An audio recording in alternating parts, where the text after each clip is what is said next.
Komite Nasional Advokat Indonesia ini ingin agar Polri tetap berada di bawah presiden, dan kita tidak mau sampai akhirnya penegakan hukum kita ini melemah karena hal yang justru kita bilang konyol ya, karena Polri nantinya jatuhnya di bawah kementerian. Tapi pada dasarnya kan Bang, KUHP yang terbaru ini sangat menguatkan ya Bang, kalau posisi Polri ini harus di bawah kementerian sendiri. Kalau dari Allah, menyayangkan apa sih kalau itu terjadi?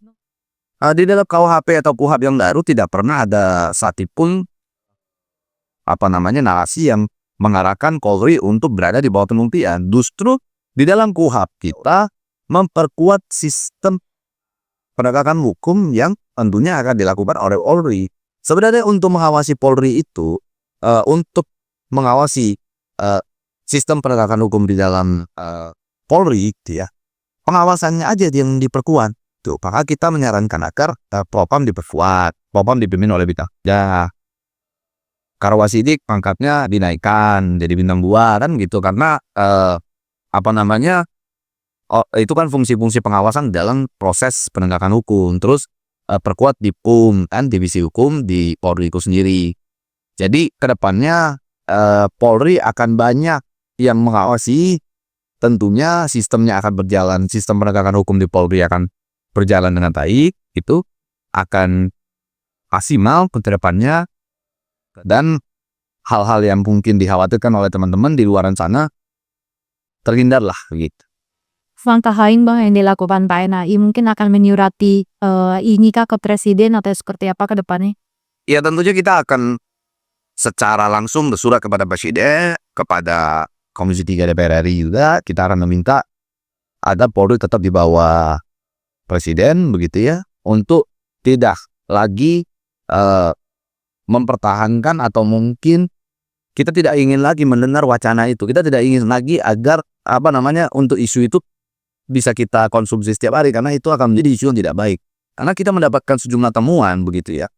Ada sejumlah pihak yang membuat narasi ini disebarkan di sosial media dengan namanya cyber user. Cyber user itu adalah satu sistem yang dibuat untuk menghimpun para mungkin buzzer begitu, atau mungkin komentar bot begitu, dengan narasi yang mengacu kepada Polri berada di bawah kementerian. Nah, ini yang kita pengen hindarkan. Kita nggak pengen hal tersebut terjadi begitu. Karena kita sudah lihat, kalaulah memang niat kita baik terhadap Polri, kenapa harus kita bangun opini buat narasi melalui sosial media yang sedemikian masif kan gitu.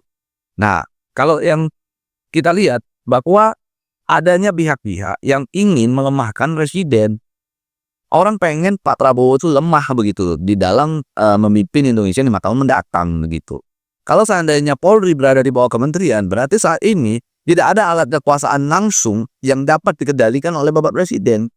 Maka itu adalah upaya-upaya orang-orang yang justru bukan mendukung pemerintahan, tapi justru mengganggu kestabilan keamanan di Indonesia. Maka kayak misalnya ada salah satu tokoh begitu ya, yang tiba-tiba berucap di luaran sana mengatakan bahwa Kapolri kurang ajar, menyebut bahwa Kapolri tidak beretika.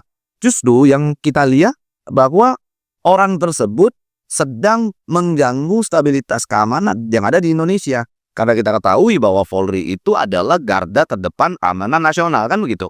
Selain itu juga Polri itu dipimpin oleh seorang Kapolri, yang mana seluruh anggota Polri meyakini bahwa Kapolri adalah simbol daripada Polri itu sendiri.